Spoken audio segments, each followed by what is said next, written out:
Welcome to Traveler's Tales. I am your host, Greg Alonzo.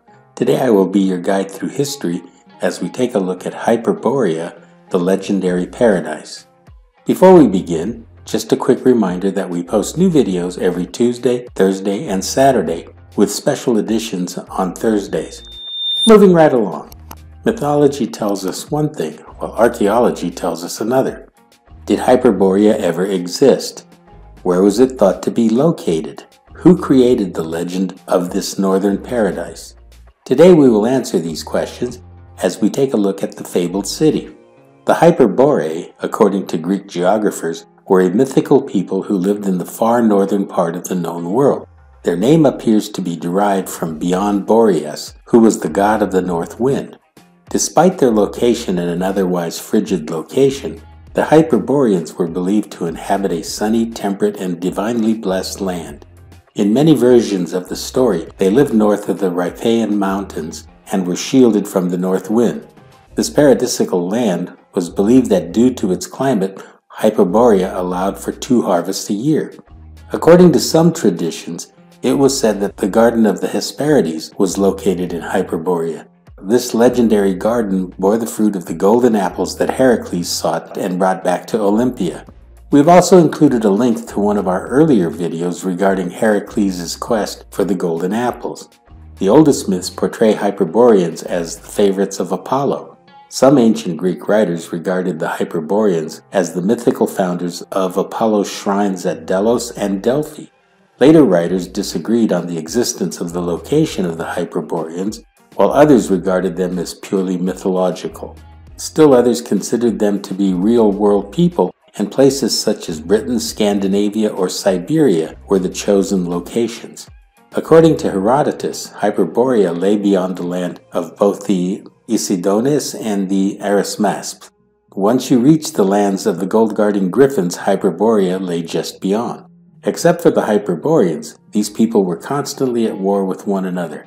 He also reports that the prophet Albarus allegedly hailed from Hyperborea, and he believed that the Hyperboreans were the forebear of the Greeks. When reading Herodotus, it is clear that he reports all of this with a pronounced deal of skepticism and some mockery. What of the ever-wise Strabo? With his knowledge of geography, Strabo denies the existence of Hyperborea and the Riphaea and similar legendary regions even more vehemently than Herodotus. In actuality, Strabo believed that lies such as these were spread by Pythias of Massilia. Strabo believed that due to the lack of geographical knowledge of the areas in question, stories were created to fill in the gaps. To Diodorus, the Hyperboreans inhabited an island to the north on which Leto, the mother of Apollo, was born. In Hyperborea, Apollo was worshipped more than any other god.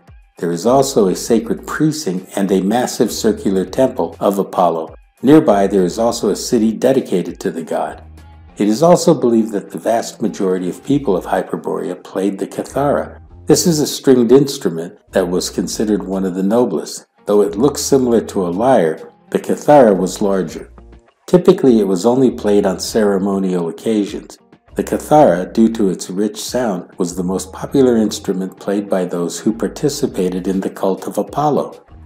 Diodorus also reports that there were connections between the Hyperboreans and the Greeks. He believed, as did the prophet Albarus, that the Greeks were descended from the Hyperboreans. Although Diodorus's account is based on the novel by Hecataeus, a fictional text, it has become the basis of various attempts to locate the land of Hyperborea in the real world. An example of this would be the United Kingdom. As previously mentioned, the temple dedicated to Apollo was circular. Many proponents of Hyperborea existing in the English countryside believe that Stonehenge was built by the Hyperboreans.